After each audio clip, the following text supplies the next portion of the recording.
In his book, The Colors of Hope, Richard Dahlstrom describes what he calls the safety first mentality, which has sort of seized the mind of the American public.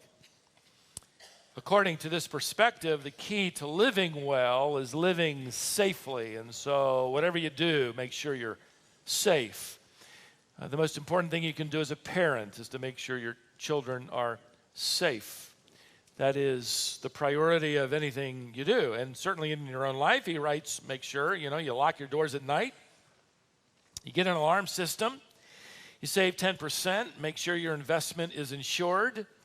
You take your vitamins, minerals, omega-3s, ginkgo biloba, and St. John's wort. You eat lots of soluble fibers, exercise, get 8 hours of sleep, go to church regularly, but don't go on mission trips to places where you might get malaria, parasites, or face a terrorist plot. Do any risky hobbies? Stop them immediately. Eat organic. Read books.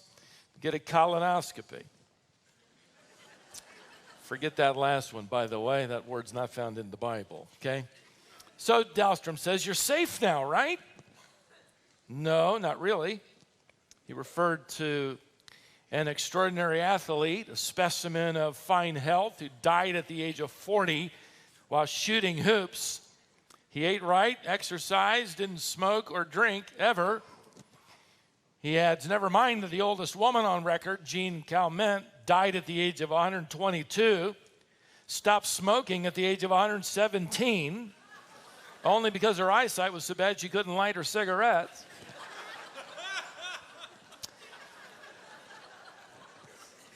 The moral of this story is not to start smoking. He says the point is a safety approach to life is wrong on so many levels.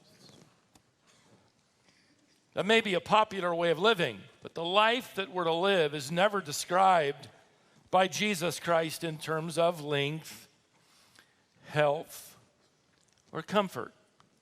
And it seems we devote most of our attention to those. In fact, Jesus actually said those who seek to save their lives lose them. That is, they become meaningless. Those who lose them, that is, invest them in the glory of God, actually find them. Luke 17:33. Now, that doesn't mean that we shouldn't take care of ourselves. We should.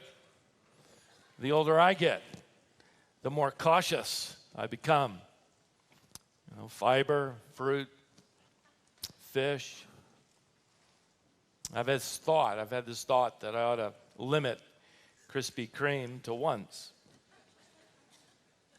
a day. But it's just a thought. Trying to cover all the bases, by the way, attempting to build a safety net. To make that your life goal, I'm going to be safe. I'm going to protect myself from suffering, from disease, pain, danger, risk. That isn't a new concept. In fact, go back 200 years ago, and Thomas Jefferson wrote a letter to his friend, and in it, he said, the art of life is the avoiding of pain. The art of life is the avoiding of pain. That might sound intelligent, but biblically speaking, nothing could be further from the truth. The art of life is not avoiding pain. The art of life is learning how to respond to pain. Just think about your first experience with suffering. It happened so long ago, you don't remember it. Listen to the way one of my favorite authors, Philip Yancey, described it. Your world is dark, safe, secure. You're bathed in a warm liquid, cushioned. You do nothing for yourself. You're fed automatically. And a murmuring heartbeat nearby assures you that something larger than you fills all your needs. What a fine life it is. Then one day you feel a tug. Then another, stronger, harder. The walls seem to be falling in on you. Those soft cushions are now pulsating and beating against you, crushing you, pushing you. Your body's bent in half, your limbs twisted, wrenched. You're falling upside down. And for the first time in your life, you feel pain, even more pressure, almost too intense to bear. Your head is being squeezed, and you're pushed harder and harder, and the pain and the noise and the pressure, and you hurt all over. You begin to hear the faint sounds of crying and groaning and screaming, louder and louder, and an awful fear rushes in on you. Your world is collapsing. You're sure it's the end of whatever there is. But then you see a piercing, blinding light. Rough hands pull at you. Everything suddenly grows bright and cold. And then you feel a painful slap. And you respond with a cry of anguish while everyone around you begins to laugh and cheer. Congratulations, he writes, you've just been born. Your life after birth began with suffering and pain. And it's not over, is it? That's not all there is. In fact, while every human being on the planet experiences similar avenues of suffering, disease, financial hard times, disappointment, abuse, loss, the believer is to expect a unique and additional layer of suffering, even more intense. I found it interesting last week to read a news release that Americans traveling to North Korea were encouraged to first draft their will and prepare funeral arrangements. Imagine living with that kind of expectation that the world you're entering has such an undercurrent of hostility and hatred for you as a citizen of this country. You'd better have your affairs in order because you just might not come back. Have you ever thought about the fact that the New Testament actually encourages that kind of perspective? You are entering a hostile world. Because you are a citizen of heaven, get ready to suffer. Make sure your affairs are in order. The issue for the Christian is never how to protect yourself from persecution, to insulate yourself from suffering. The issue for the Christian is not developing the art of avoiding, but responding. As the world, as we have been studying, is hurtling toward the end of human history as we know it, as the church awaits the coming of Jesus, the hatred of the world in every generation may intensify. For Peter and the first century church, widespread official state-sponsored suffering was yet to occur. It's about a decade away when Nero burns Rome and blames the Christian, and it erupts. But Peter senses it's coming and wants to prepare them and us. So take your copy of the New Testament. Go back to the first letter of Peter. We're in chapter 4, and we've arrived at verse 12, where Peter gives the believer 3 ways to respond to suffering. And first, he commands the Christian to stop being surprised. Notice verse 12. Beloved, do not be surprised at the fiery ordeal among you when it comes upon you for testing. Don't be surprised. Really. It's kind of interesting. The word he uses, zenidzo, is the idea of being astonished. In fact, not just astonished, but to be in this constant bewildered state of surprise with the attitude of, I can't believe that's happening. Where'd that come from? This can't be happening to me. Peter is essentially saying, look, don't get knocked off your feet. Not so much by the fiery ordeal. He starts out by talking about the fact that it comes without warning. That's how it usually arrives. Suddenly, unexpectedly. In fact, Peter counters the normal reaction that we all have as Christians whenever we unexpectedly suffer. We follow me for a moment. We say things, we don't say them in church or in your ABF or Bible study group, but but we think them, I wonder if God's aware that this is happening. And so we talk to him as if he isn't. As if we're informing him of something that it came so unexpectedly to us, it must have surprised him. We wonder, maybe we've made God mad and he's kicked us out of the flock, and these are the first signs. We wonder if we haven't been good enough or disciplined enough or sinless enough. We don't deserve anything. From now on, expect hard times. And the devil and the kingdom of darkness loves those unexpected moments and will send those flaming arrows that can reach our hearts and our minds that essentially say, you are getting what you deserve. Who do you think you are anyway? You're not worthy of God's love and grace. Let me encourage you to respond by saying, you're right. I'm not worthy of his love. In fact, I've never been worthy of his love. When did we become worthy? So admit it. But I belong to the worthy one.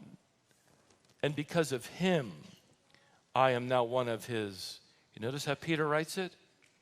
Beloved. In fact, you ought to go and circle that first word in the text. For encouragement, Peter isn't telling people who don't belong to God that they should, expect a truckload of trouble. This is to the beloved. Okay, then these must be Christians whom God doesn't, like as much as other Christians. No, they are his beloved. Well, maybe these are Christians who've lost their privilege to special treatment, from God because they don't have as much faith as others, or they didn't get up in the morning and say the 10 things in the mirror they were supposed to say that, send positive messages to the universe, and they get it back, and this is their fault, and they really ought to work on their positive spirit. Or maybe they missed their devotions 3 mornings in a row, or maybe missed a church service or 2 in a row, and because of that, no. We are equally, securely, at conversion in Christ, and it never changes. We are his beloved. You're well loved by the Father. In fact, there wasn't anyone more clearly loved by God the Father than God the Son. In fact, when he became invested fully in ministry, and he was baptized by John the Baptizer, the Spirit of God descended in the form of a dove as the clouds parted, and this booming voice was heard from heaven, and God the Father is saying, announcing, this is my beloved Son. Same word. He thinks about you like he thinks about his own son. Beloved.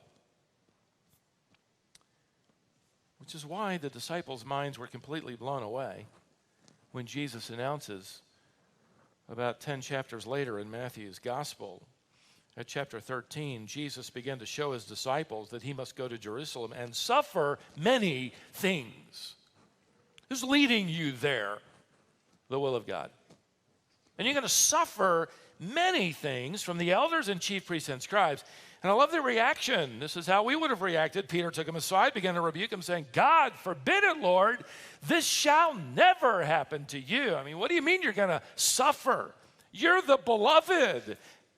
God isn't going to, treat the beloved that way. God's beloved don't suffer, they prosper. And Peter never got over that shock to his practical theology. In fact, it helps set him up. This unprepared, unexpected news of suffering and leading to his denial. Suffering is not an accident. It is an appointment.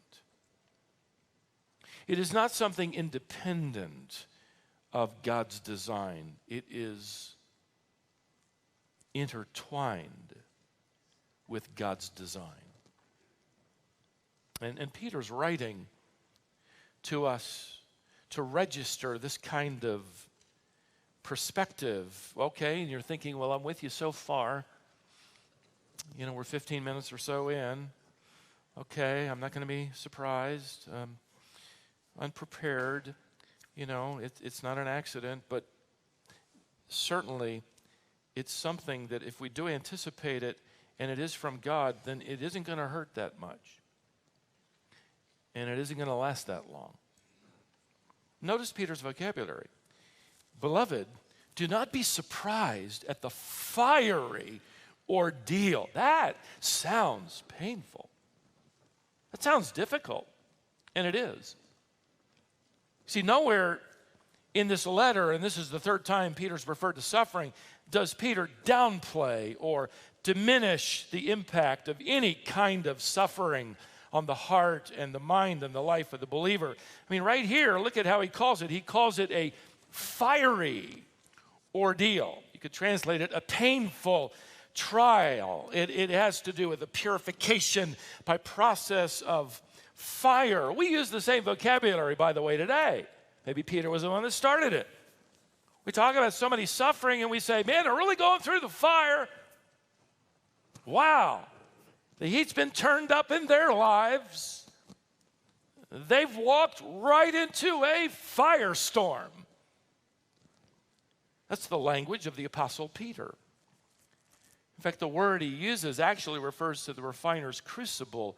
Notice the text, this has come upon you for testing. That's the idea behind his use of this image of being tested, that is, not being tested, and if you get an F, you get kicked out of the class, but tested in the sense of purified. You see, in Peter's day, a first century goldsmith would work at refining the gold ore in his crucible. The only way to separate the gold from unwanted impurities would be to turn up the heat and then turn it up even more.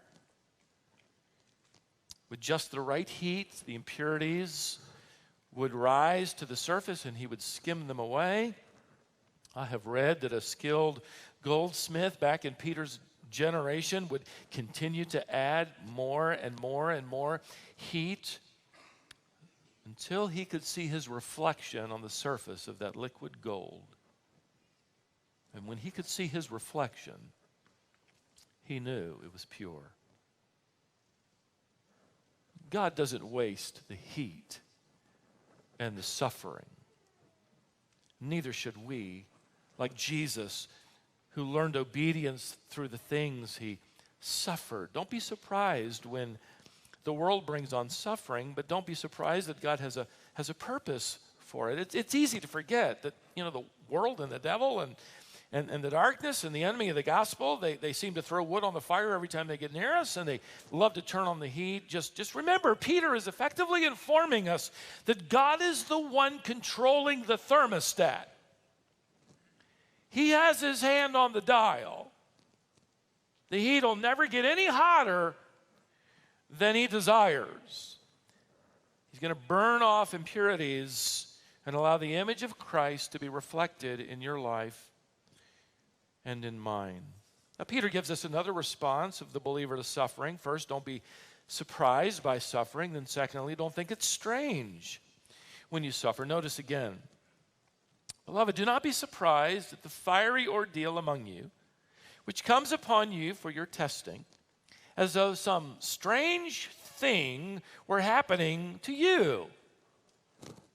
The word translated strange thing is a close cousin to the word he used in the word surprise. This one here, in fact, gives us our English word, xenophobia. That is a phobia, a fear of strangers.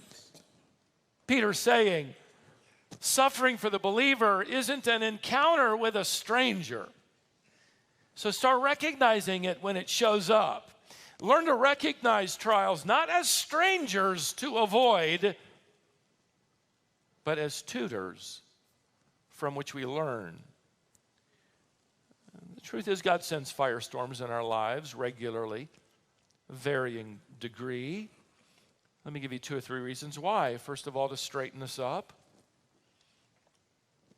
Gets us our attention back in the right order. It turns us around. It refocuses our perspective that becomes too earthbound. C.S. Lewis wrote in his book entitled The Problem of Pain this lengthy quote worth reading. He said, I am progressing along the path of life in my ordinary, contentedly fallen condition, absorbed in a merry meeting with my friends or a bit of work that tickles my vanity, a holiday, or a new book, when suddenly a stab of pain threatens a serious disease, or a headline in the newspaper threatens us all with destruction and sends the whole pack of cards tumbling down. At first I'm overwhelmed, and all my little happinesses look like broken toys. Then slowly, reluctantly, bit by bit, I remind myself that all these toys were never intended to possess my heart, that my true good is in another world, and my only real treasure is Christ. Then, by God's grace, I succeed for a day or two and become a person consciously dependent on God and drawing my strength from the right source. But the moment the threat is removed, my whole nature leaps back to the toys. Isn't that true? That's why trials are not strangers along that journey. They are companions. Because we so easily forget the wisdom and vision we gleaned in the valley. Is it any wonder that suffering regularly knocks on our door? God uses, secondly, firestorms not only to straighten us up, but to stand us up. Trials don't simply correct you, they construct you. God doesn't intend to destroy your faith. I'm going to turn up the heat until, he gives up. Not to destroy, but to develop. This happens to be Paul's approach to pain and pressure. He writes in Romans 5:3, not only this, we also exult in our tribulations. That language is going to appear, by the way, in 1 Peter.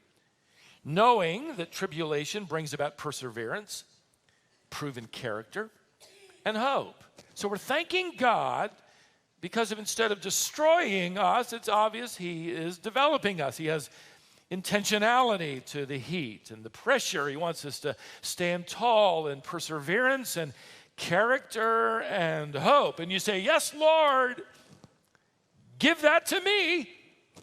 Teach me those things. And God essentially says, I will. Get ready. The trial is going to show up, and it's going to show up when you least expect it. Don't treat it like a stranger and send it away. Welcome it.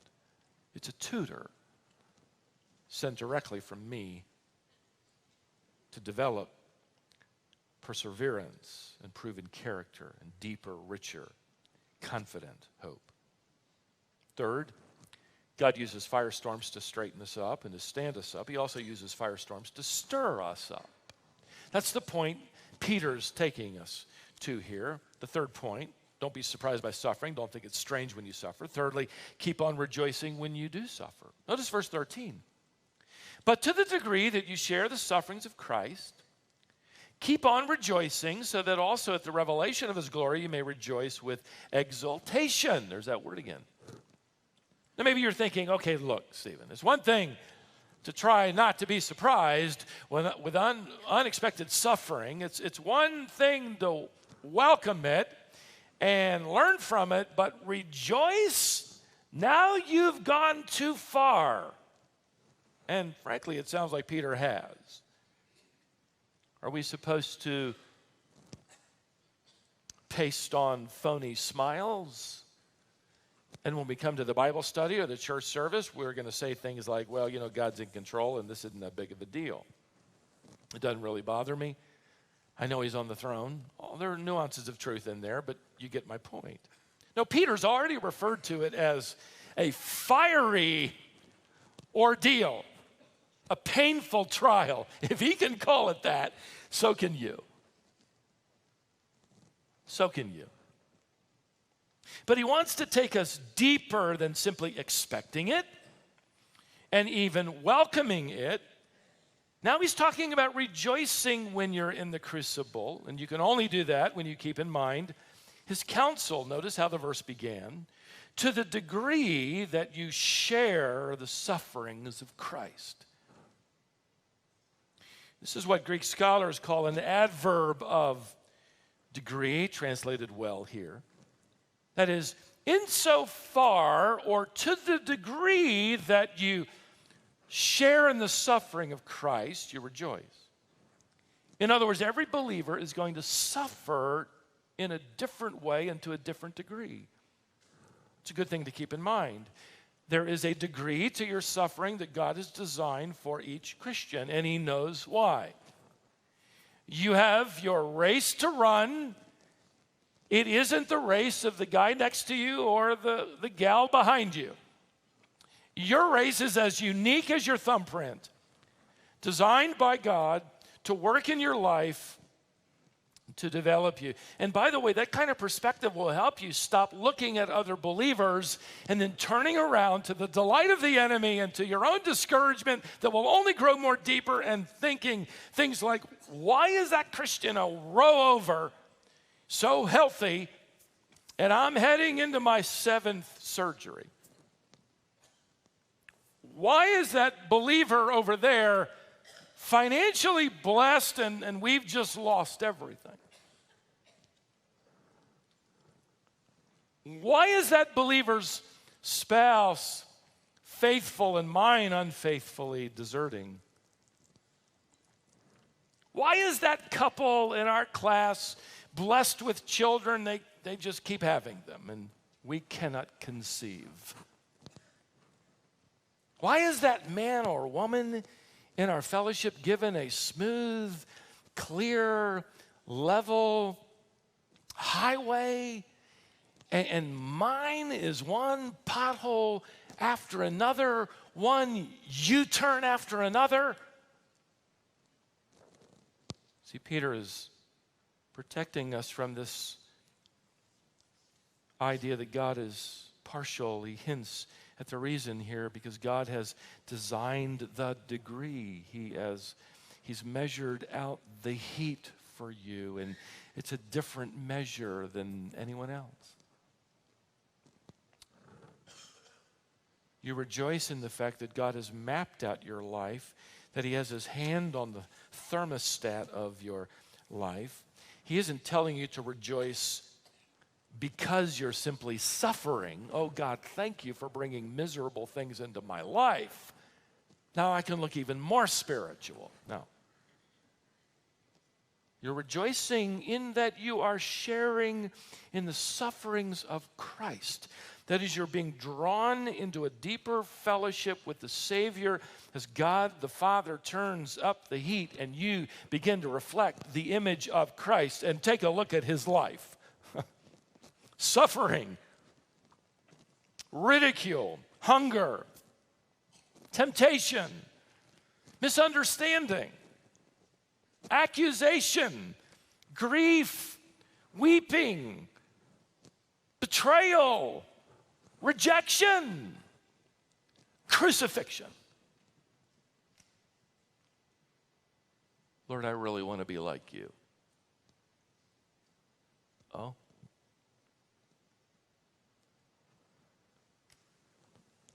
We rejoice, however, as the Father turns up the heat and we find ourselves sharing, fellowshipping, the word is koinonia in the text, fellowshipping with his suffering. And in particular, this context would relate to persecution. The world hated him, and the world hates you, and because you represent him, you share in similar suffering with your Savior. Notice how Peter also points us forward in the text. When Christ is revealed in all of his glory, you shall rejoice. This tense here indicates you're going to have this great burst of joy. It's going to sweep over you when you see Jesus. Could be that he parts the clouds this afternoon and takes the church home. It could be at your last breath and you open your eyes in immortality to the glory of Christ and his throne, And Peter adds here, we are going to rejoice with exultation. That means jubilation. We will be bubbling over, you could render the word, bubbling over with shouts of delight. It's going to be a lot of shouting and a lot of laughing and a lot of joy at the sight of him. You're not rejoicing that, oh, I'm suffering. It just points you forward to the day when it's all over. And your rejoicing has this implication of uniqueness as well, by the way. You see how it's tied together? To the degree you suffer and share with Christ, you're going to rejoice. And it'll be nuanced because of what you suffered. Let me illustrate it this way. If you're old enough in the faith, you've heard the testimony of Johnny Erickson Tata, paralyzed now for some 40 years. According to John's revelation, the Father's house has streets of gold. One day, we're going to be walking down those streets of gold, and we're going to be rejoicing about a lot of things. But she's going to be rejoicing about a lot of things too, but uniquely in that she is walking down those streets. And we won't even think about it. Our brothers and sisters here who are having this service signed to them who cannot hear, one day will join the host of the redeemed around the throne of God as we sing, worthy is the Lamb that was slain, and we're going to be rejoicing over that. They're going to have that added uniqueness to their joy in that they will hear it. That's what Peter means. Suffering is all eventually going to exhaust itself. The firestorm is going to burn out in that day to come and result in eternal jubilation and rejoicing. In the meantime, it's going to be your decision and mine. You're going to be surprised when it shows up, and that's how you're going to talk. That's the only thing you're going to think. I can't believe it, I can't believe it, I can't believe it, I can't believe it, I can't believe it. Are you going to treat it like an unwelcome stranger?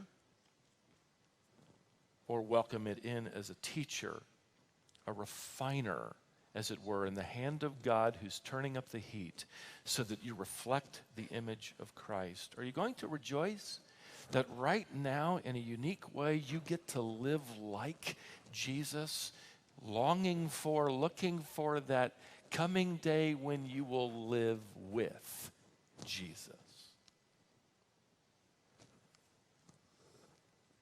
That's how Peter says to handle the firestorms of life. James M. Gray, 100 years ago, an educator and pastor, used to say it this way: who minds the journey when the road leads home? I like that. Who minds the journey?